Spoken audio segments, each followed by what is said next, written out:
which I think, explains this odd similarity in the working method and so on between the two companies. I wasn't expecting that they would be so similar. Yes. That's the reason, I'm sure. Yeah. First of all, I have this for you from Fiona, because I think she didn't bring it last time when she was here. No, she was here very recently, Yes. We had dinner. So, I don't know if she told you, but we got a very nice neighbor on this side. Mm-hmm. He's an architect. She's the editor-in-chief of the Harvard University Press. Okay. And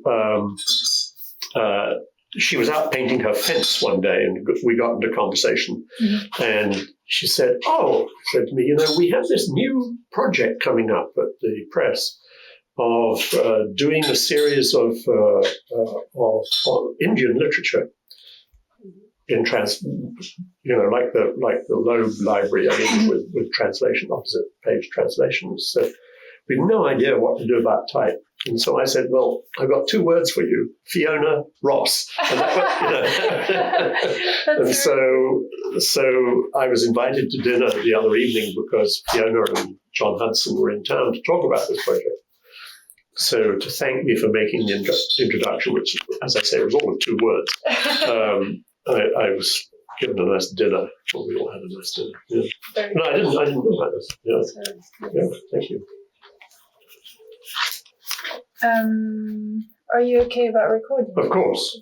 Anything you like. I was just going to record the sound, but then Frank offered. She's using the video also, so every night I've dumped it onto the computer and then onto her drive. Actually, it was very helpful yesterday because you did it with when I was talking with Larry, and he was pointing things out on the drawings, and I think it's going to be useful to have the. Yeah, because as you may have discovered, there are many layers of the drawings. Mm-hmm. They were adapted for the liner film, then they were adapted for the 505, then they were adapted to. Unless you know what these series numbers mean, you don't really. It's kind of hard to follow what all that is. But Larry is the maven. He knows all that stuff, and he's got a very good memory. Yes, I was very impressed. Which I don't have, I must say. Mm-hmm. Before we get into other things, and speaking of Fiona, I found the other day when I was looking for something else, a whole lot of correspondence about Hebrew here, linotype Hebrew, and I'm hoping I can give this to you to take back to Reading. Sure. A lot of it is about Walter Tracy's designs, silver and gold, which Fiona probably has, or Reading probably has. Okay. But then there's also a lot of correspondence. Some of this might interest you, actually, about the problems of trying to do Hebrew, pointed Hebrew, on the liner film, or the liner film quick, and so on, which never really came to anything for technical reasons. But there's a good deal of stuff there that you should take with you if you would. Yeah. Thank you. That's great. A lot of what I have, all my Greek stuff went off with what's his name, when he came to visit me a couple of summers ago, and so on, Jerry. Okay. Oh, and you sent some Devanagari things. Yes, I think I did. Yes. But I couldn't find a great deal on the Devanagari. But anyway, you can look at that. Some of it may be of interest to you, but it's just since they're making a specialty of collecting the linotype non-Latin stuff, it's the best place for it to be, really, I think. Yeah. Thank you. Sure. It was very interesting actually going to see the Mercantile Company records at the Smithsonian. Yes. Because there was a lot of the Walter Tracy correspondence with him. Because, of course, in the UK, we have a lot of the correspondence that he received. Yes. He didn't keep a copy of all the letters that he sent. Yes. So there are quite a few missing things that I was able to find. Good. Did you know, by the way, that at St. Bright, I did a thing with Walter that I should have done many, many more times. Mm-hmm. Which was, I arranged for him to be given a tape recorder and a bunch of blank tapes. And between his retirement and his death, he did a complete brain dump, going back to his sort of Dickensian apprenticeship in London, and all of his, his whole life story really is on tape at St. Bride's. Really? Yes. I had no idea about this. Walter being Walter, he was a very methodical guy. Mm-hmm. I think he did first do just a sort of random, stream of consciousness thing. Then I think he did sort it out or re-record it or something or other. But if you talk to Nigel, I think you'll find that at St. Bride somewhere there is a whole archive of his reminiscences and so on. Yeah. Fantastic. Yes. Oh, I had no idea. Nobody has ever mentioned that. Well, maybe not a lot of people know it. As I say, it's a thing I should have done more often than I did, because a lot of other people who had interesting knowledge that have gone to their graves, without passing it on. So, but there's I don't suppose I listened to all of the tapes myself, but there's a huge amount of information there. Okay, so and that would be things that he recorded after his retirement. Yes, okay. Yes, looking back on after he had written certainly after he had written Letters of Credit, but then he did another smaller book. But anyway, yeah, it's pretty complete recollection of his life. That is great. Yeah. Thank you. One of my friends is doing his research on the development of Arabic typefaces throughout the 20th century. And he's been spending a lot of time in the waterfaces collection and stuff. So, good. Thank you. Sure. Most of the questions I have for you are about your work at Mergenthaler. Yes. However, I have a little question to start with for your work with Crossfield. Yes. If that would be okay. Crossfield, you worked at Crossfield. That was your first job on film setting. Yes. And photo composition. Yes. Did you design any typefaces for the Lumitype? Sort of. My job was really, Crossfields were manufacturing agents, but they never made the fonts. They never made the discs. Mm-hmm. The machine was the 540, Lumitype 540, and all the discs were made in Paris at Benny-Peignot. So during the couple of years I worked at Crossfield, I suppose I spent 1 week out of every month in Paris at Benny-Peignot. And my job when Crossfield sold a machine, because all the discs had to be made to order, there were no sort of standard discs, there were no discs on the shelf, Customers had to decide what fonts they wanted on their disc or discs. And then once I'd got the specification, I would go to Paris and we would make the disc and I would bring it back. Once in a while, somebody would ask for something and insist on it that we didn't have. It wasn't a very big library that had been developed at Benny-Peignot for the Lumitype. There were a lot of typefaces that had been developed at Photon, but generally speaking, they were not well made and were not very welcome in the European market, just for qualitative reasons and so on. So we did occasionally use script faces or something from Photon. But, for example, I do remember I had to do a Greek face, mathematical Greek, because we didn't have anything like that. So that was a customer order? Yes, yes. And also I did a classified ad, a small ad face, for Southwark Offset, was it? For one of the Lumitype clients in London who did a lot of magazine work and needed a tiny face for setting classified ads or something or other. So those, as far as I remember, those were the only typefaces that I actually had to design when I was at Crossfield. As I said, in order to satisfy some client or other who wanted something in particular. Otherwise, we worked with the Lumitype library that had been developed in Paris with Frutiger and Mondel. And so. Mm-hmm. And so when you had to design a typeface for a customer order, were the discs then made in Paris? Yes. Okay, so you would just do the design in the UK and then... Yes, or sometimes I also worked in Paris. I mean, I had a desk in Paris that I could use. It just depended on the project. I mean, if it was something like the small ad face, I probably did most of it in London because it would have taken some time, And as I say, I mean, I had to pay for a hotel room and so on when I was in Paris, so I didn't spend longer there, much as I enjoyed it. I didn't spend longer there than I had to, or my boss would allow. So yeah, I probably did most of the work in London. Yes. And I remember reading in Sebastian Carter's book, I think, that you designed a typeface called Auriga. I began that at Crossfields. It's perfectly true, and I didn't finish it. Okay. And John Crossfield kindly let me sort of take it with me to Melbourne. Probably enough. I've only ever found one book set in Oregon. Oh. Is this the only one you found? The only one I've ever found that was set in that typeface. Yes. I mean, there may well have been others. It's a French book. I don't know it. Yes, it's French dictionary. C'est français? Yes. That's Dictionnaire français. So this would have been a typeface that would have been like an original typeface for the Lumitype, but was never actually... It was never produced at Lumitype. I didn't finish it by the time I left to go to Mergenthaler. Okay.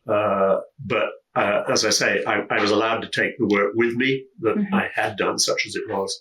And I did eventually finish it for Linotype. So that must be the Linotype version of it that you see in the book. Yeah. Would it be okay if I took pictures of this? Of course. Absolutely. Maybe I'll take it. Yeah. We may make a pile of things you want to Thank you very photograph. much. You're welcome. And please help yourself. I'm just leaving it on that table so that there's just a little more room for your paperwork, okay? But please don't hesitate. And there's some Pellegrino, and if you need something a little stronger, we've got both caffeine, non-caffeine, or alcoholic. Just say so, okay? Great. Thank you very much. Thank you. We'll get him his verbal juices really going if he wants some red wine. Mine Later. pictures. Thanks. I think maybe I'll close this door because If you like. noises might. Okay, sure. Okay. Also, the other thing you may have noticed already, every quarter of an hour, there's a Catholic church. It sounds like it's in our backyard. It's about 2 or 3 blocks away. But they chime the quarters and ring the hours. So every 15 minutes, if you're recording, you'll hear it. All through the night? No. Oh. When I first lived here, yes, it went all through the night. Really? Now it stops at 8 o'clock at night and it starts again at 9 o'clock in the morning. Yeah, it used to go all through the night. Probably some neighbors complained. I am sure they did. Yes. So that was for Crossfield. So when did you start working at Mergenthaler? I actually I moved to Brooklyn in September of 1965. But I should just preface that by saying that I'd been on a trip to New York in 1960, in the spring of 1960. A generous friend of my parents gave me, at the time it was enough money, it sounds pathetic now, £300, which was enough to take me to New York for a few weeks, just to explore. For some reason I thought it would be nice to go to New York, so I did. And one of the places I went, of course, along with all the sort of well-known design studios and so on, was the Mergenthaler factory in Brooklyn. I had met Mike Parker very briefly. He had done this time at the Plant and Apparatus Museum in Antwerp in 58 or 59, something like that, on a fellowship. And he'd been in London to see my dad, and I think I met Mike briefly. But I got to know him very much better in that visit in 1960. And as I went around New York, I realized that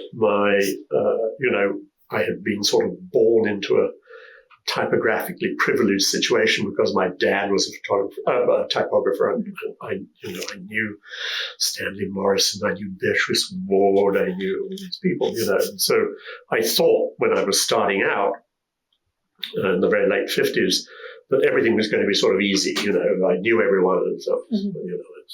When I got to New York, I had a total case of culture shock and realized I sort of knew nothing. I just, got to start over.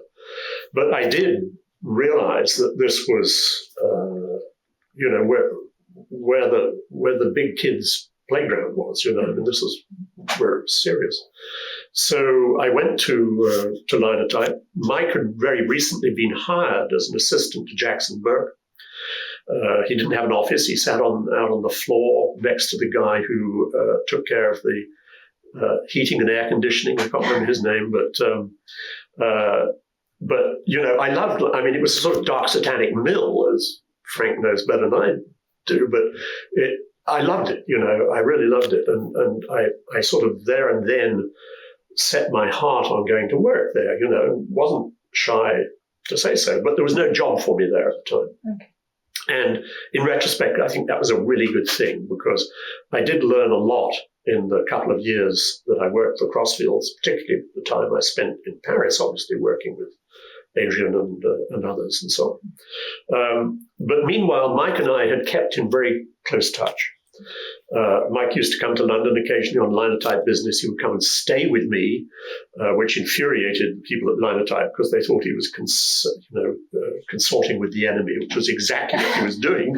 But by the time I say this because by the time I actually landed in Brooklyn in September of '65, Mike and I had already talked a lot about what I should do. And the reason to hire me was that Jackson had retired. Mike had got the job as director of typographic development, which is another whole story. But the liner film had been out there long enough to become established as a photocomposing machine, their first photocomposing machine. And the majority of the work that you were looking at yesterday of converting the metal library to film had been done. Not all of it, but they'd sort of broken the back of it in the letter drawing department. So there was a little bit of, the time had sort of arrived where it was okay to think about maybe there were some kinds of type that could be done for film that Linotype had never been able to do for technical reasons in metal. And so Mike and I talked a lot about that. And that's how Snell Roundhand came about, because that was an obvious example. Linotype had never tried to make scripts. Intertype had, in a very limited way, technically limited way. But Linotype had never, they just sort of left that whole mess alone. So there were no scripts in the Linotype library, and obviously they would be valuable in photocomposing. So that was, and I'd been to St. Bride's and done a lot of research on English roundhands and so on. So when I got off the plane in Brooklyn, I had, photostats of everything. I arrived ready to work. Next day I was at work. So yeah, it was in September of '65, and I had a lot of sort of pent up stuff that Mike and I had talked about, and I was keen to do at that time. So the first several months there, Mike was always a hard worker, but we never stopped. We worked day in, day out, every weekend, late. I had no social life ever for a couple of years. So it was very intense, but very good, because, I got a lot done. And he hired you specifically to design new typeface for the film? Yes. There was no, as far as I know, there'd never been a sort of in-house designer at Linotype, except in the sense that, of course, Griffith was a designer. Griffith was the vice president in charge of typographic development. Mm-hmm. His successor, Jackson Burke, who was not a VP, but was also the rep. They supervised the design or supervised designs that came in from Dugins or Ruzico or other sources and so on. But it was a novel idea to have a designer actually on the premises, who would be taking care of new typefaces and so on. And this was a little bit tricky with respect to the letter drawing office, because, of course, there were very well established trade union practices in the letter drawing office and so on. And so I was put physically well away from that. They put me in actually a very, very nice office in the corner of the floor, space taken out of the steno pool where all the secretaries sat and the filing clerks. And then the audit department where you walk through from the elevator. So you were kept away from. So I was kept away from the. Although, as it worked out, I became very friendly with them. We personally, there was no problem. Mm-hmm. But the other thing was that I did not, you saw the drawings yesterday, of course, you're familiar with those. I did not want to have to draw at that scale. I mean, I didn't want to have to work mirror image. So Mike may have actually got on with this before I actually arrived there, but we discovered down in the grid making department where they made the photocopy fonts, there was a beautiful camera. They had several cameras down there. They were all built on granite slabs, so they were impervious to humidity or temperature. And this was a camera that had been built for some purpose that they no longer used. But we found that it had a very nice ratio, very good lens, fixed focus camera. And when we figured out the scale of what were called plaques, which were the intermediate stage, the sort of photocomposition equivalent of a brass pan, from which they made the actual grids, and then we applied the ratio of this camera, it turned out to be a very convenient drawing scale. So I was able to draw in essentially the same way that I had at de Berny-Peña, which was black on white. This is my only surviving drawing from that whole period of my life, and so it's kind of dusty. I have this, by the way, because, as you can see, some klutz in the factory got opaquing fluid all over it, and they sent it back to me to fix after the font had been made. And I'm sure I meant to do it, but meanwhile I put it away and only found it a few years ago. And I was so glad, because sometime in the early 80s, Frank probably knows when, Linotype stopped supporting their photocomposing machines and stopped making the fonts, and everything went into the dumpster. All my drawings for Snell, Helvetica Compressed, all the faces. Even the original drawings. Yes, all the original drawings, just gone. This is the only one that survives from that whole period of my life. So now I'm grateful to whoever it was that made all this mess. But you can see this is a very nice drawing scale. You know, this is very convenient. Yes. This is scratch board, called scraper board in England, which is very forgiving. Okay. So all of that early work in the 60s I did there. Eventually we changed to drawing on a mylar drafting film called Chronoflex, which is very beautiful stuff. It's double-sided. It's completely stable, and you can pre-punch it for a pin bar registration. It's very tough. It won't tear. And so I used to be able to draw my construction lines on the back and then make my drawing on the front. And also you can scratch the ink off, and the surface you reveal takes the ink just as well as the original surface and so on. So, it was actually much better than scratch board as a medium. Okay. So. And do you know around which period you started using it? Do you know, that's a good question. I mean, I certainly, I think I was beginning to use it. I left Brooklyn, moved back to London in the summer of 1971, and I'm pretty sure that I had started to work on Chronoflex by then. Okay. I certainly didn't make any more scratchboard drawings in England when I went back. So sometime around then, and I think it may well have been Adrian Frutiger who suggested that to me. I think he may have discovered it as an alternative to scratchboard in Paris, and he persuaded me to change the drawing, which was really a good move. And I found reference in some of the correspondence of the Smithsonian to something called friskies, which were... Friskets. No, it says friskies. Oh, friskies. It says it's Matthew Carter's special scales friskets. And they're called friskies, which I thought was cool. Oh, I wonder what that... there wasn't any... I wonder if that was something to do with the Linafilm Quick. Okay. I'm not sure. The Linafilm Quick used the brass pattern plate with the ball bearings. Bouncer. Yes. Yeah, and then stained the film, blue film, they call it. Friskies. I don't know what was meant by friskies. That's not a... Didn't they refer to it, especially when they were talking about yes, shoes? Yeah, so I wonder whether you were aware of No, I don't, because, these didn't have to go through... I mean, this was all... The point of this way of working was that, these were production drawings. I had to make them very carefully, and they had to be opaque and so on. because these were photographed directly to the plaques. So there wasn't the equivalent of a frisket, which was a way of taking a pencil outline drawing and converting that into an area image, using guys from the silk screen trade who were very skillful at cutting steel coat friskets and so on. So I'm not sure what was meant by a friskie. And so Snell Roundhead was the first typeface that you adapted to the line film? No, the very first job I did when I arrived in Brooklyn was a script face called Cascade, because we had a very good client, very good liner film client, who wanted I think a Ludlow face called Hauser script.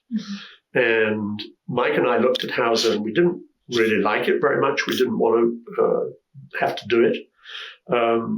So Mike sort of said to me, could I dream up something that was more or less in the same feeling, So I did, and this was urgent. So Cascade was the first place I did.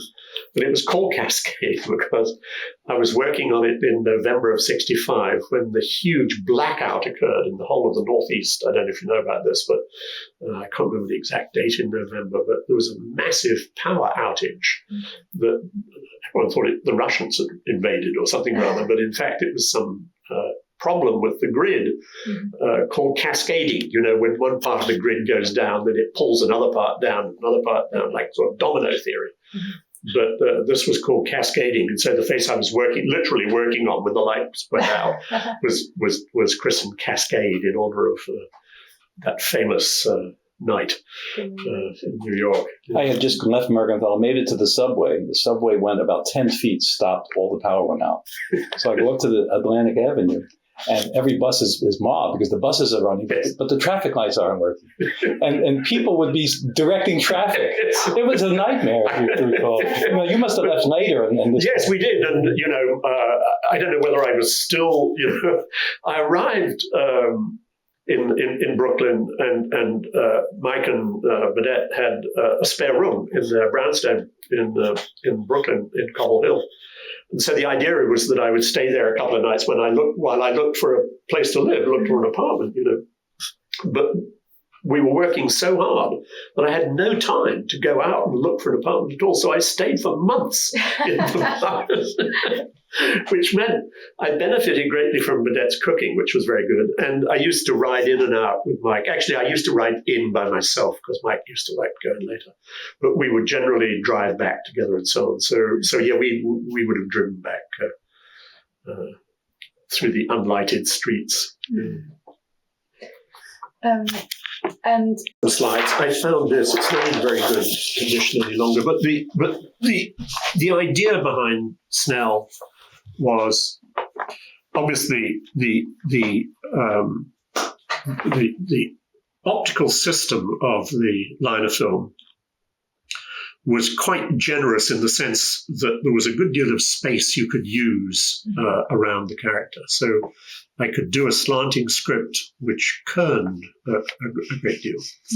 And I figured out that the way to make the joints between letters was not to have a butt joint, hairline to hairline butt joint, which most type joining scripts had hot metal joining scripts, foundry faces, but to have an overlapping joint. So this shows you the sort of principle behind it. Here's imagine this is an H or an N or an M or something or other with a line coming up, which overlaps the next letter. Okay. Here's a letter like O or B, for example, which has this sort of slightly different shape. So it goes into the same overlap. And then T and F, or no, not T, I think just F actually has a crossbar, which joins like that. So on the left-hand side of letters, there are no little hairlines sticking out. Because in metal, it would have been, yes, the joint would have been. Exactly. Okay. Which, of course, you can't do. I mean, you have to have a standard joint for every single combination in metal. And I later did another script face called Shelley, which has that. I mean, it has a metal joint. It's a more traditional script, hairline to hairline joint. So you have to have exactly the same lead in and lead out stroke for every letter. But we had some freedom. So what we didn't have freedom, of course, was the unit system of the liner film 18-unit machine, and you probably know this, but the way the machine worked, the writing prism moved at a constant rate backwards and forwards in front of the film, and the characters were spaced by timing the opening of a shutter, which shone a light and sort of froze the character in the right place. But by the time you had opened the shutter and closed it, the prism had moved the equivalent of 4 units. So you could not have a character narrower than 4 units. You couldn't have a character wider than 18 units because that was the limit of the system. So this it did have some impact on Snell because some wide letters like cap M and cap W were a little narrower than I would have liked them to be. But where it did have a big impact was in this series, because this was sort of done at the same time as Snell. These compressed sans serifs have been enormously popular in Europe right in the mid-60s, and so I was keen to do one. And Mike said, "Okay, we'll do one. We'll call it Helvetica for marketing purposes." But and then he said, "Well, how many variants can we do?" So I sat down and I thought, we've got in the lowercase, you've got single-stroke letters like I and L. We've got double-stroke letters. There are several of them: N and H and O and P and Q and so on. And then we've got a triple-stroke letter, lowercase m. So I need to find a 1, 2, 3 integer progression for each of these. And how many of those are there between 4 and 18?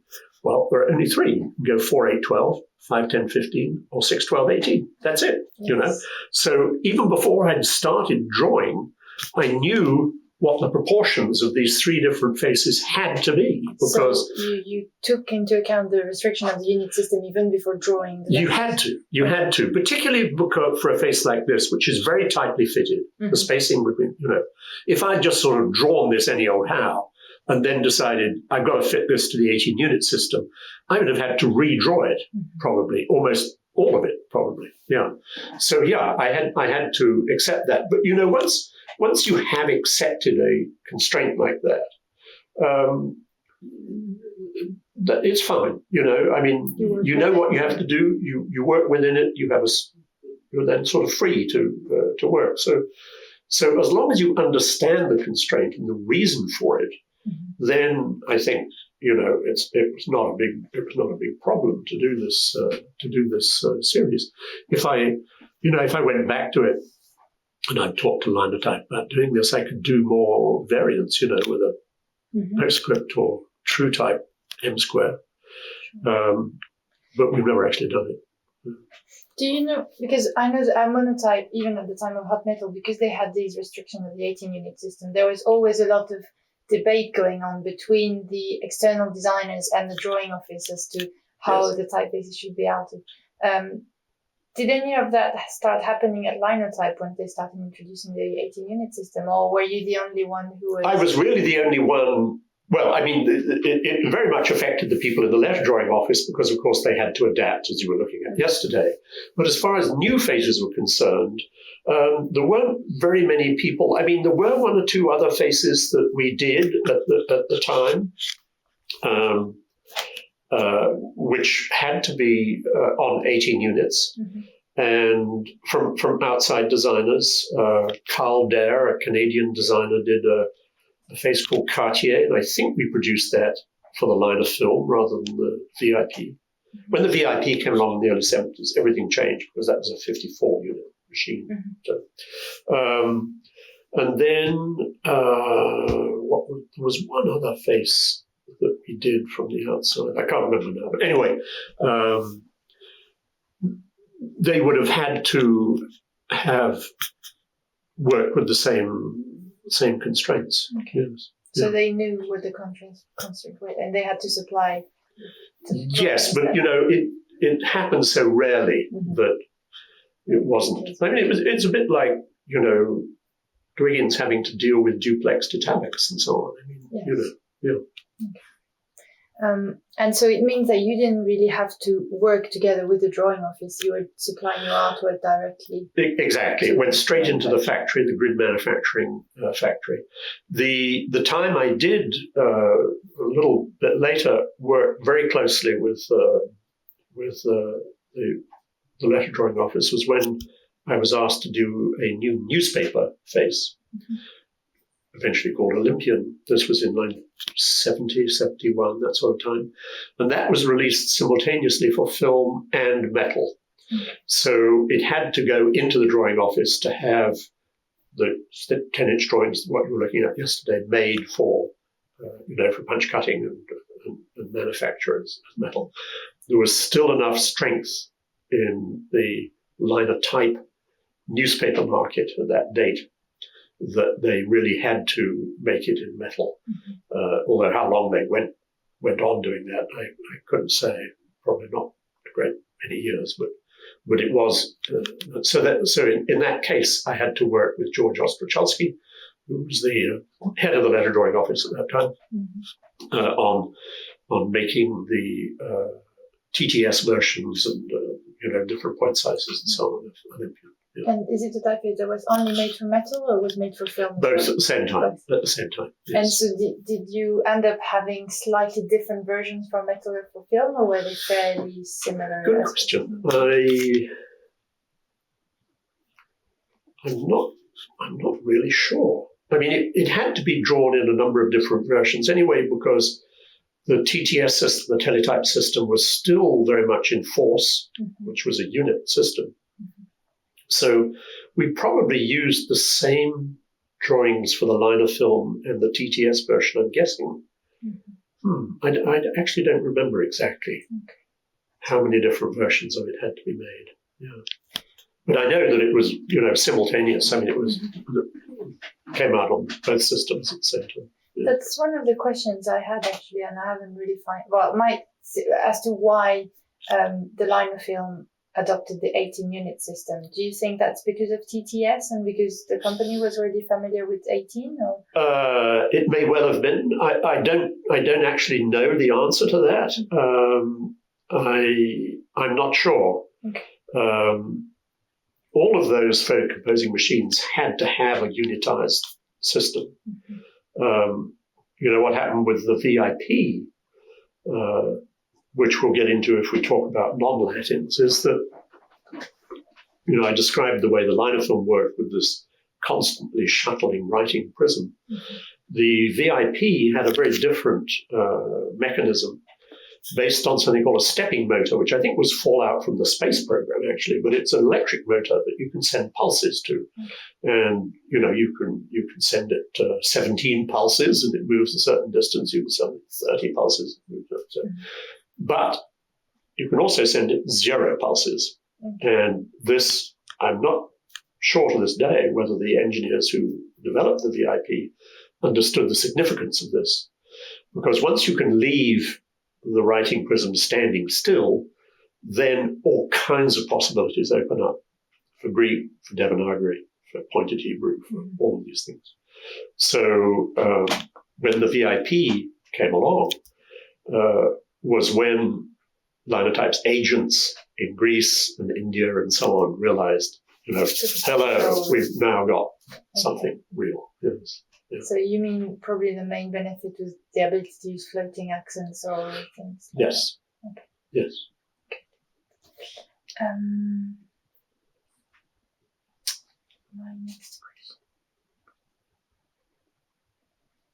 I think a lot, because I prepared some of these questions before I met Larry and then realized that a few of them he's already answered. Good. And how to adapt typefaces to. Were you working on your own on the new typefaces for the liner film or at Mergenthaler, where you had your own office? Yes. As I said, I had my own office. I worked at a certain point. Frank would know the date. Linotype moved from Ryerson Street out to Long Island, to Melville, and to Plainview. Plainview, excuse me, first, yes, to Plainview, Long Island. And at that time, George Ostrachowski was of retirement age. He'd been his entire life at Linotype, which is not uncommon in those days for people, second or third generation people to have worked a very long time. That George, I think, was first generation, but he'd spent his entire working life there, essentially. He'd never married. He'd never spent any of his money.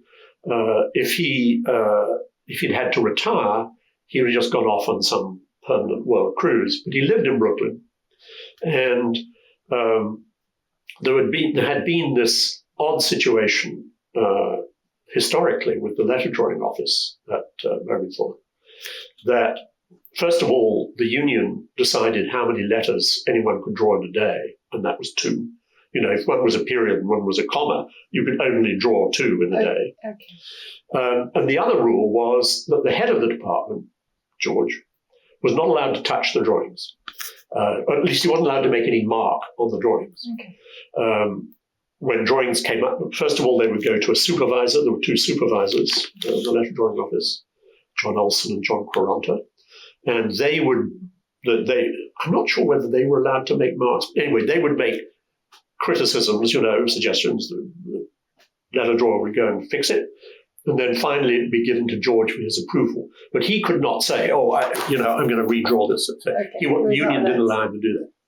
So with the collusion of the union, who understood this was a sort of strange operation, when the company moved out to Plainview, we found an office, actually the top floor of a friend's house on State Street in Brooklyn Heights, about 3 minutes walk from where I lived. And we installed George there with 2 letter drawers. And he was happy as a clam. I mean, he because he was outside the union jurisdiction, he could draw, he could do anything he liked. And also, because I didn't want to have to move out to Long Island, I was happy in Brooklyn. I stayed there. I mean, so we divided the space into 2. George had half of it, and I had the other half. And a young, I don't know if you run across him, what was his name now? He was a sort of protege of Adrian, Hans-Jörg Hunziker. Yes. You know him? Yes. He came and worked with me in this office for a few years. I don't think he stayed very long, but he actually worked on the ultra compressed version of Helvetica compressed. So he wasn't exactly an assistant of mine. I mean, I didn't he had his own projects, but he's the only person that I worked with for a brief period. Yes. Okay. And did you get to collaborate with other branches of Linotype, like with the UK or with Stamford? At a later time, yes. I knew them, of course. When I went back in the summer of '71 to London, I made a contract with Mike that they paid me a sort of small retainer, monthly retainer, for first use of my time. In other words, and they kept me, for 10 years, they kept me pretty busy. But once in a while, either the German company or more often the British company did approach me and ask me if I could do something rather, which is how the Devanagari happened, for example. So I wasn't chained to Mergenthal and Linotype, but in practice, almost all of my work did in fact come from Mike.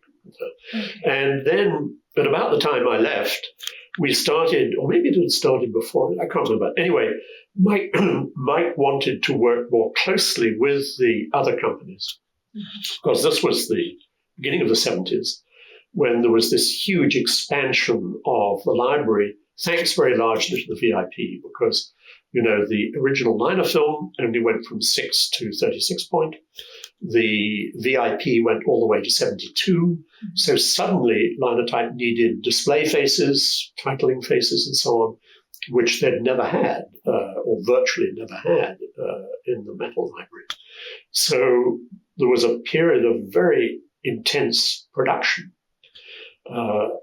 and everyone was sort of brought into this. All the members of the Linotype family, and we would have these periodic meetings. I mean, 2 or 3 times a year. Sometimes in the States, sometimes we did it in Europe. We borrowed Adrian's house in Chartres one time, and so on.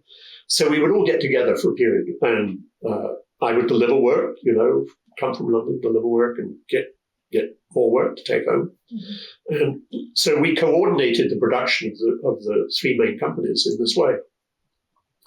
And so yeah, there was a lot of, at that time in the 70s, there was a good deal of interaction between the different companies, and, all sorts of people got involved. I mean, Nebbiolo was somehow allied with Haas, and so Novarese used to come, and of course Adrian Frutiger did, and so on. Hermann Zapf didn't. He was sort of in a bad mood with Linotype at that period, so he didn't join in. But a lot of people sort of got into the act in those days. It was great. It was a great period, I must say. Very intense activity, and a lot of these meetings were really good. We always chose a nice place to go and, have a nice time. Yeah. And so you were saying that the VIP really opened the whole new world of possibilities. It did. For a number of reasons, which we already mentioned. One being the 54-unit system, the much greater subtlety of spacing. One being the ability to go all the way up to 72. But for my money, the thing that was the most important, and as I say, I'm not even sure the engineers knew this, was the zero width ability, because then you can superimpose characters. We did a Hangul even, for the South Korean government. We did the Devanagari, and several Greeks in the sort of around 73, 74, 75, that time period. So, yes, yeah. And so how the Devanagari came about? Walt Tracy summoned me to his office. We were good friends, and I went to see him at Linotype Hall in Kingsbury.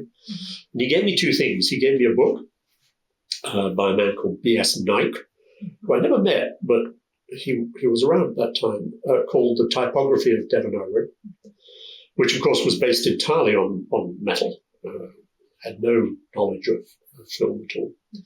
And he gave me a little paragraph, which our Indian agent, Linotype's Indian agent, had sent Walter. And it was a typeface just at one size from one of the traditional type foundries in Pune, in India, Nanaya Sagar, and with a note saying, this is a nice Devanagari. So Walter said, here's a book, here's this proof, go do it, So I took this home. So he didn't ask you to do anything with the metal version of the Linotype Devanagari. He asked you straight away to do a new design. I completely new, yes. There was no connection with any previous Linotype Indian scripts, as far as I was aware. So, I had to study the script and how it was written, and the formation of the characters and all the conjunct characters and all these things that they look like accents. They're not actually accents linguistically, ukars and matras and so on. And figure out the order in which someone would have written these, naturally. And I put together a system, and we tried it out, and it seemed to work. And the Indians liked the design of the face and so on. So we produced it in 2 ways. And this, of course, was all before Fiona had arrived on the scene at Linotype. When she did arrive, it was a great blessing, because we discovered that Devanagari, as far as the character set is concerned, is a sort of open-ended problem. That no sooner had we done the characters that we were told to do, than every month we would get requests, take this character out and put this other one instead. And it was complicated by the fact that the Indian government, you should ask Fiona about this, honestly, but I think the Indian government had decreed that certain characters had to take a certain form, which meant in practice that nobody used those at all because the government wanted them, But you still had to have both, because occasionally you'd be doing work for the government and they had to have them and so on. So there were all kinds of they were really linguistic issues more than typographic issues that had to be dealt with. And then, of course, when the digital systems came along, things got easier in one sense because, the photocomp fonts were always very finite in the number of characters. We had to shoehorn into the font the basic requisites to set the language. But as I say, that was a constraint on a lot of users who wanted more characters and so on. And so when the digital version came along, we could satisfy more people in that way. Yes. Yeah. And so from what I saw in the drawings, you were able to create overlapping joints and really think that absolutely. You had. It was a very similar approach, I suppose, in some ways to Snell, although I didn't have zero-width characters in Snell. I had used zero-width characters in the Greeks, I think, so I was familiar with that. But yeah, it was really an overlapping joint. It has, it's one of those scripts with a clothesline along the top. Everything hangs from it. But you do have to have these overlapping conjunct consonants, conjunct characters, which join up to make ligatures and so on as part of the written script. So it was fairly complex, but it actually worked out very well. And I think it went down very well in India, and they sold a lot of VIPs on the strength of it. I did see a presentation much more recently from Dan Reynolds, who showed a lot of different Indian newspapers, all of them apparently set in the same typeface in the linotype Devanagari. But then at the end of showing all these different papers, he said, actually, none of them are in the linotype Devanagari. The linotype Devanagari was ripped off by everybody. So it's the same design, but it's not. And I think actually linotype, I don't know what the situation is now, but I think linotype actually withdrew it from the market eventually. Yes, I think people are lobbying to get it back onto the market. But everyone had access to it through bootleg versions of the typeface. Yes, exactly. You sell one font in India, you supply the nation. Exactly. Yes, yeah. That's what it's not the only place where that's true, but yeah. So I mean that was after I was off in another world, I guess, bitstream and so on. But yeah, that was amusing to me to see. I mean, it's I guess it's a compliment to a type design where everyone copies it relentlessly. Yes. But I was working completely from ignorance. As I say, I tried to follow the little sample that we'd been sent and so on, but we relied a good deal, of course, on the Indian agent sending proofs. You were getting feedback from India. Exactly. Yes, okay. Yes. And that's with Greece, by the way. Yes. Okay. So you worked on a number of non-Latin faces was it specifically for the VIP? Yes. I think actually, to be historically truthful, the first Greek we did, photocomp Greek, was for the Linafilm Quick. Okay. This bizarre machine, which was a sort of not very successful either mechanically or commercially machine that came between the big Linafilm. And big it was. I mean, it was all thermionic valves, big hulking thing. And the VIP, which was a much smaller solid-state electronics and so on. The Quick, there was something called the Super Quick as well, wasn't there? Yes. 15 lines a minute. Yes. Yeah. That was high speed. Yes. Yeah. But it was a bear of a machine to work. As Frank was saying, they made the fonts from the brass patent letters. But, I was kind of relieved when the VIP came along. VIP had some problems in its early days because, the film fonts were put around a drum and it tended to wobble, so the alignment wasn't very good. But as in all these things, the engineers fixed it in the end. So it was a pretty reliable machine and, good to work for. Yeah. I think the VIP brought linotype back into the mainstream. I think you're right. Yes. And so for the VIP, you would create these kind of exactly. Yes.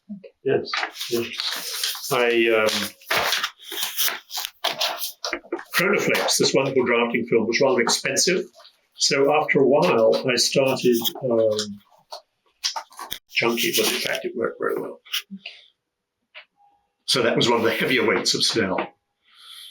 And that was for the VIP as well? Yes, and that was in the 70s. Yeah. Did you have a mask? Because I see you say here 48 units. So did you have like a mask that would tell you which? I had scales. I had brass scales, measuring scales. Okay. Yes, I probably still got one somewhere. I don't know where, but I probably do. Yes, yes, I did. Yes, absolutely. And I had a template, to follow, which I mean, obviously these punch holes have to be in a constant relationship to this intersection, the baseline and the second side bearing. So I had a jig that allowed me to do that. Yes. Yeah.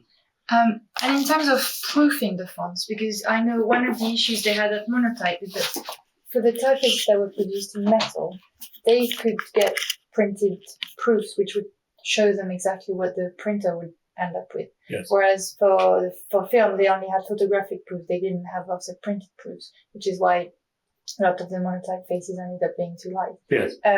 How did that work at Linotype? Same situation. I would take trial drawings down to the factory. Mm-hmm. They chat up the foreman, and at the end of a shift or something or other, they would make me a little font. The problem was, as with making trial matrices in the Linotype factory, it took as much time as making a production font. So they didn't look for this work, but they were, I had a good working relationship with those guys, and so I would get a trial font back. I would then take it up to the demo Linofilm machine, where Herb Sullivan held sway. O'Sullivan, excuse me, O'Sullivan. And one or two other guys. I just got an email, by the way. His cousin just joined the museum. Oh, really? That's great. So at a certain point, the guys who demonstrated the machine would knock off, and I would be allowed to use it.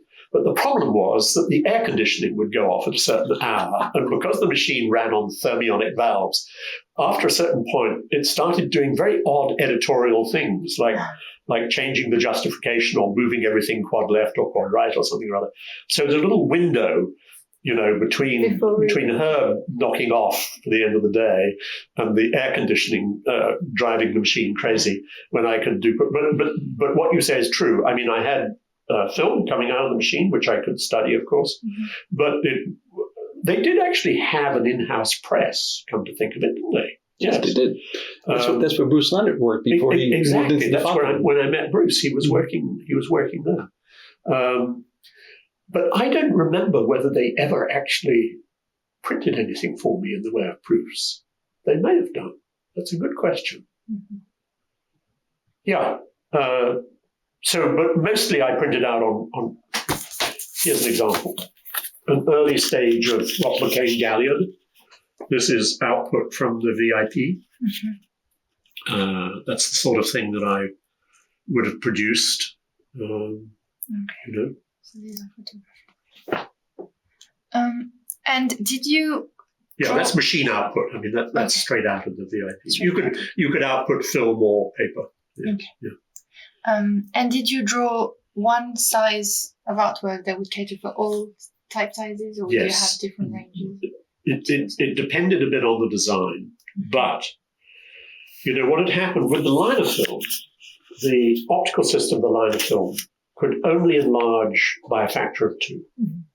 So to get from 6 to 36, we had what we called A, B, and C ranges. Mm-hmm. A range grids went from 6 to 12.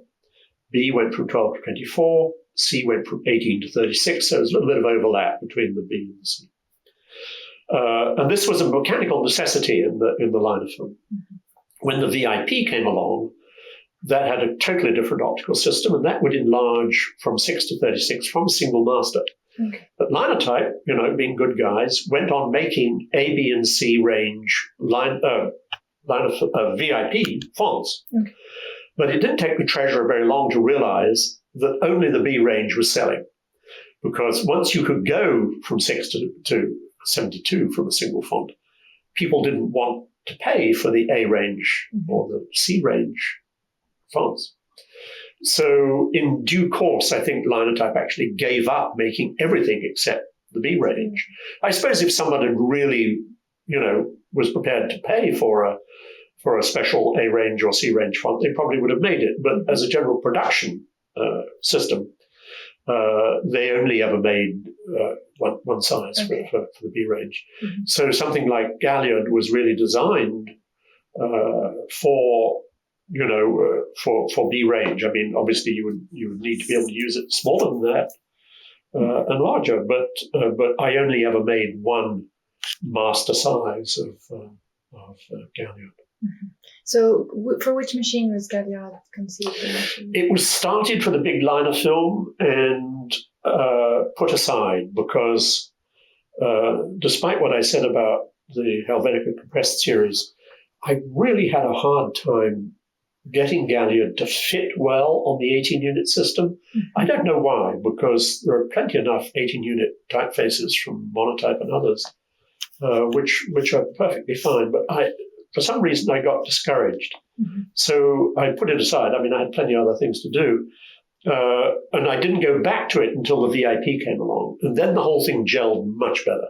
Once I had the 54 units to work with, I found it was much, much easier to work on the design of Galliard. So I went back to it. It wasn't eventually released until 78, I don't think, with all its 4 weights of Roman and italic. But this is, I think, is dated 74. Yeah. That's probably about when I went back to work on it in a concerted way, and then finished it. And so it was released by Mercantile. Yes. For the VIP. Yes. That's what it was. Yes. Okay. Great. Oh yes, I had one question. I found something interesting in the correspondence files about the Linotron 505. Yes. Did you work on that machine as well? Yes. It's a note it's a letter from Walter Tracy, but then I don't know if this note is by Mike or... That's Mike's handwriting, yes. About the fact that the italics had to be on an anamorphic axis. Yes. Can you tell me a bit about that? I do remember that we had to redraw the italics for the 505. And I think what happened, I think they went into the system uprighted, but then the system sheared the raster 15 degrees or something or other, or 12 degrees. Yes, actually, Mike explains it here. Yes. Yes. On the Plaxton grid, it becomes an uprighted F. When the 12 degree sloping mechanism is switched on, it becomes slanted. Yes.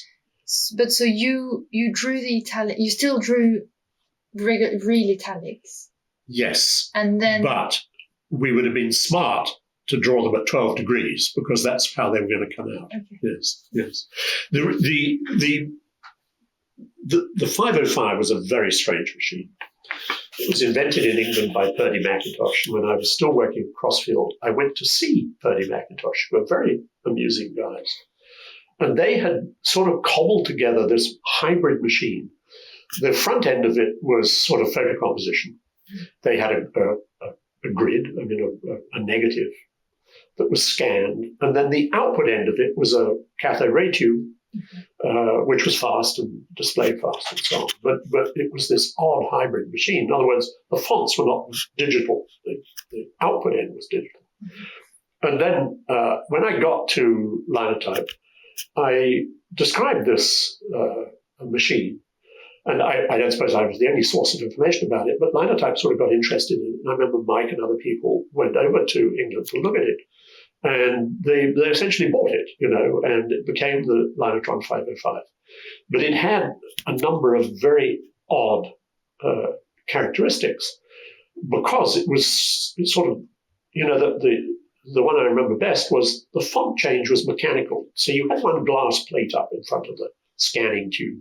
If you wanted to change from Roman to italic, you had to change the font. And this was done with a sort of bicycle chain and a windmill-like thing. You had 4 different fonts at any one time. So the font change was very slow. relative to the output speed of the machine.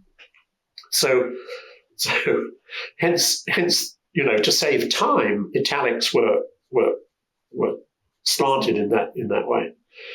But it meant that people who used the machine got very ingenious in ways to avoid changing fonts. They didn't use, if they had Futura or Helvetica, they didn't use Helvetica Condensed or Helvetica Expanded. They played with the raster on the output end just as you can with a TV set, to expand or contract it, do all kinds of things. And the results, of course, were hideous because Futura and Helvetica weren't designed with that in mind. So Mike asked me to design a special sans serif family where we had sort of re-examined the geometry, internal geometry of the characters, in order that they would maybe not look so bad when these bad things were done to them, sort of exercise in damage control, if you like. So I did. I mean, we did this thing called CRT Gothic. And, just sort of facing up to the fact that people are going to do this with their 505, so we might as well, make the best of it. So, but then, of course, the next generation of machines, digital machines, were all digital. I mean, they stored the font digitally and output digitally. So this whole thing went away. Everyone went back to, to using Futura Condensed and Futura Expanded and so on, because there was no time penalty in changing the font. But there was a very odd time there where you had this windmill going around in the machine and sort of clanking and so on. Yeah. I remember reading Adrian Frutiger talking about his typeface icon, saying that he considered it chewing gum typeface because that's what people just stretched and expanded and slanted. So it was this chewing gum typeface. It was a funny period because, strictly speaking, it was done in the days of photocomposition, but only in the manual machines. Typositor had different cylindrical lenses you could put in and make deliberate distortions and so on. But as far as I know, the keyboard machines didn't have that possibility, but they did, like it or not, with the early digital machines. Yeah. I think you already answered a lot of my questions.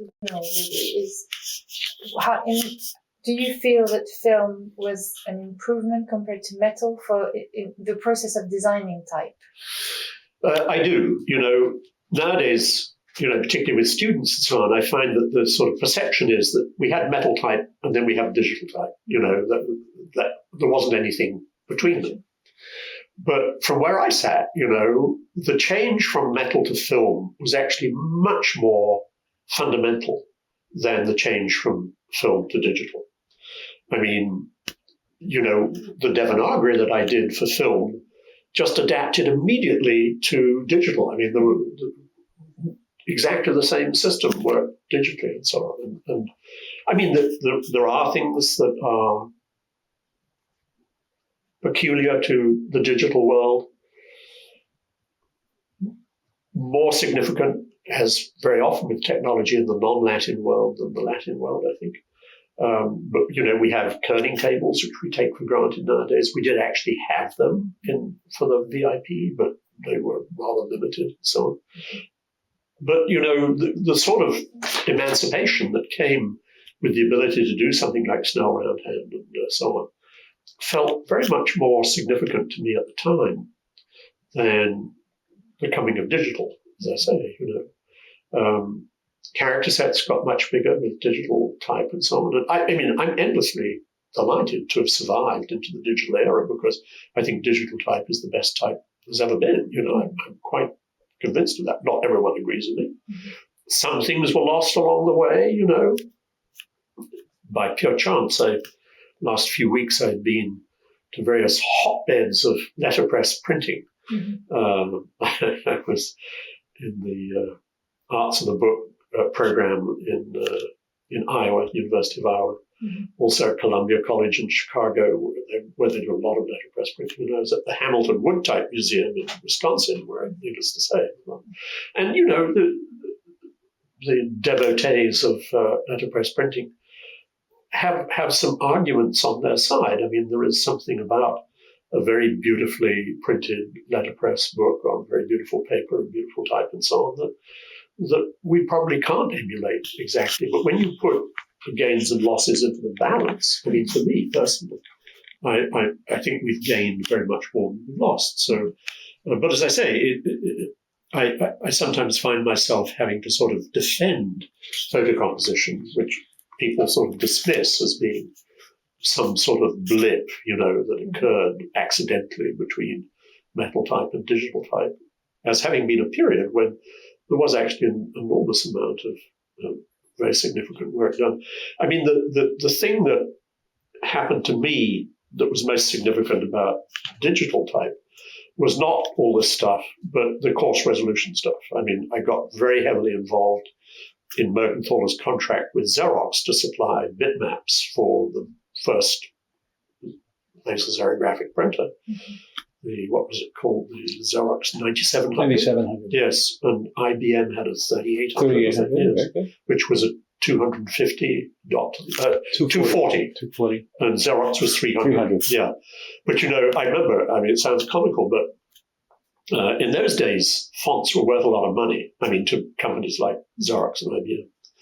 And I remember that Mercantile made a contract to supply bitmaps of a number of different sizes of Times Roman and Helvetica to Xerox for, I don't know, $2 billion or something or other, without really knowing whether it was possible. And so Mike sort of came back to me in rather a panic and said, try and figure out whether you can see the difference between Times and Helvetica at 9 point on a 300. So I went out and bought every pad of graph paper I could find and spent, a couple of weeks noodling bitmaps and was able to eventually say, well, yeah, I think you can just about, But these sort of feasibility studies, I mean, all of this side of life, I think, has been forgotten, but there were a lot of things we now take for granted really had to be worked out at that time. How do you make a bitmap from an outline? And when I was doing Bell Centennial, starting in, I think, 75, there were no computer programs that could take an outline and rasterize it.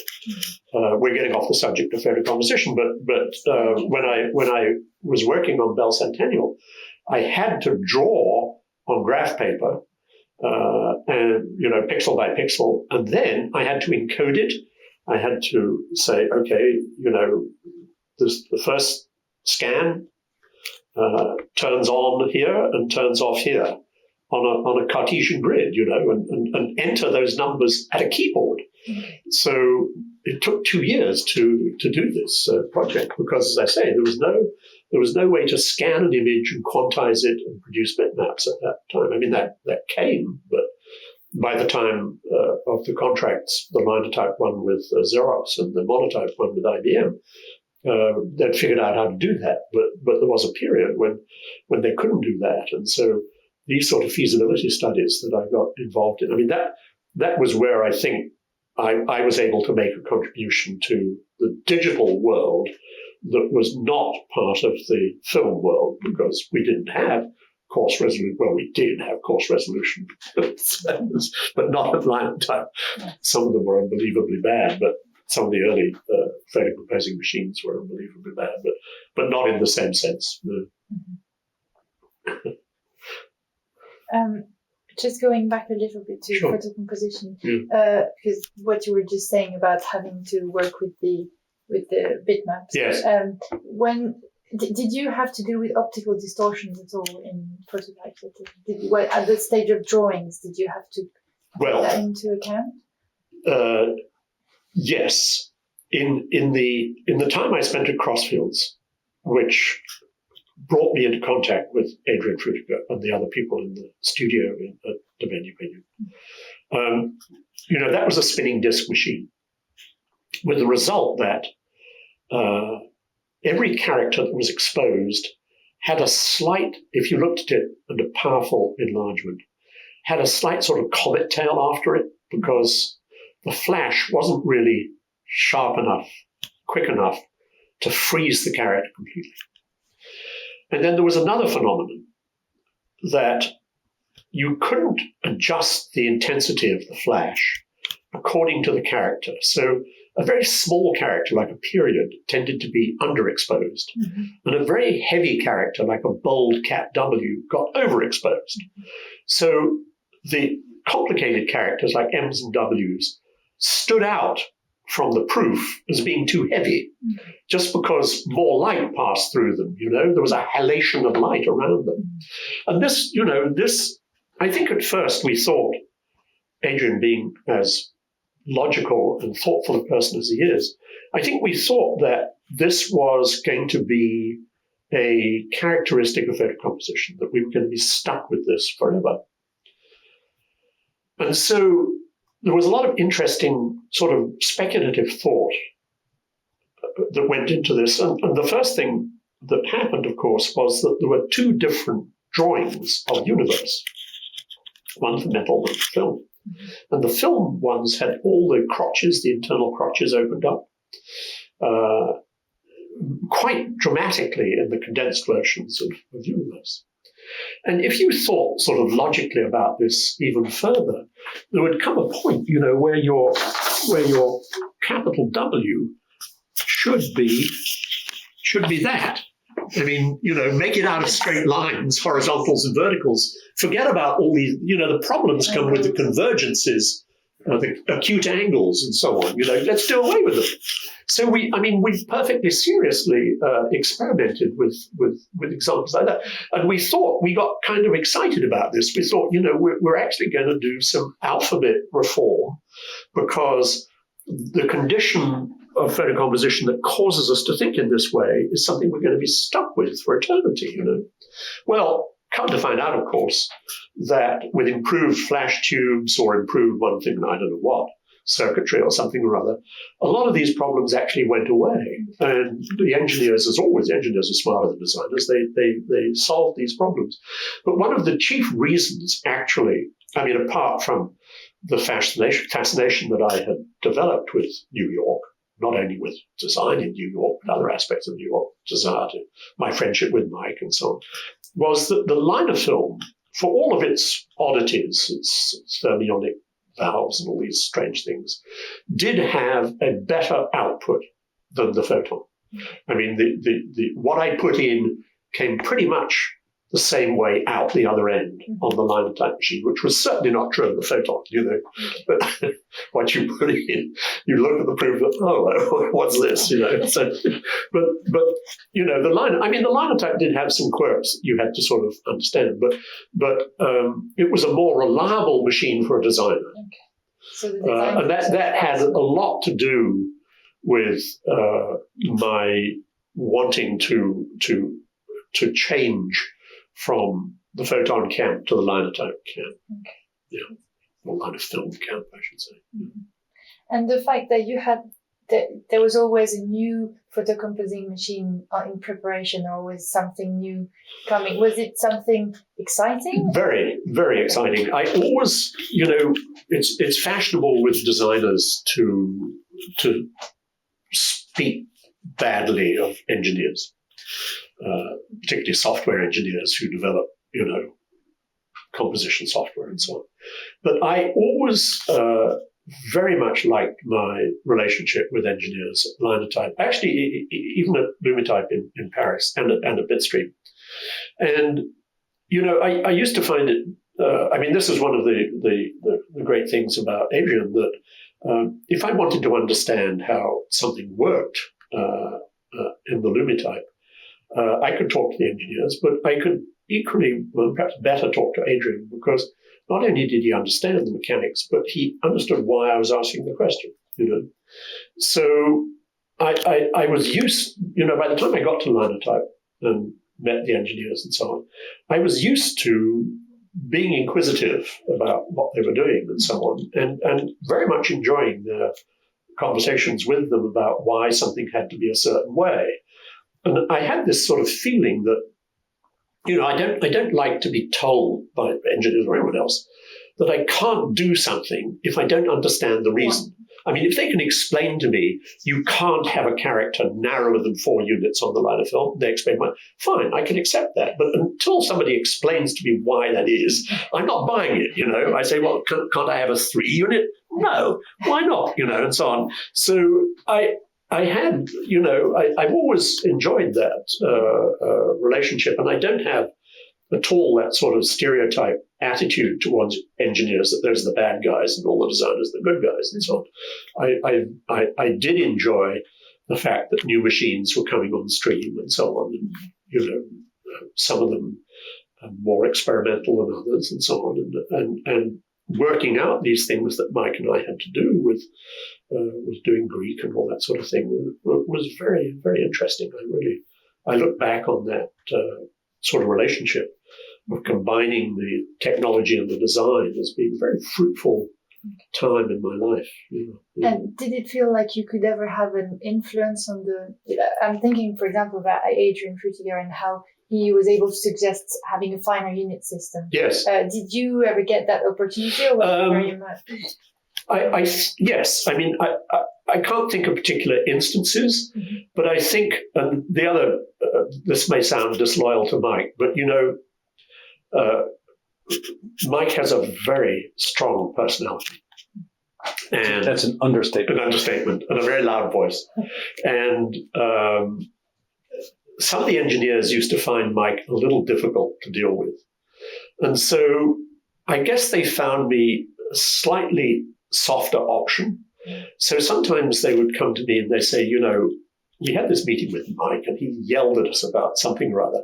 You know, what's behind that? Or so, you know, you know. So I had this slightly surreptitious relationship with the linotype engineers, where I used to talk to them about things and perhaps was able to explain things to them in a slightly less dogmatic way than Mike had, and so on. So yeah, there were always negotiations about how. I mean, you know, if you are Otto Gruby and you've got this idea for the line of film quick, you've got to figure out how to make the fonts, and okay, so use the patterns and use the ball bouncer, and you know, all of that has to be worked out and negotiated. How you're going to maintain the standards and so on. In terms of that machine, not very successfully. But all of these issues about the typographic quality of the machines, you have to remember that, as Frank knows, the linotype's business was 90% machines, 10% type. The type was only there to furnish the machines, to make the machines work. Type was a machine part, like a cogwheel or a valve or something like that. So, but, you know, linotype realized that if the type wasn't good, then the machines weren't going to sell and so on. So there was sort of symbiotic relationship and so on. And I don't say that when the engineers were working on a new system that they sat down with Mike or me on the first day, you know, but during the development, there had to be this to and fro about this and so on. Yeah. Although, as I said earlier in the conversation, I still don't know whether they realize the significance of the zero width ability on the VIP. Okay. I'm sure if I asked them now, they would say, oh, yes, of course. You know, but I'm not completely convinced about that. Yes. Yeah.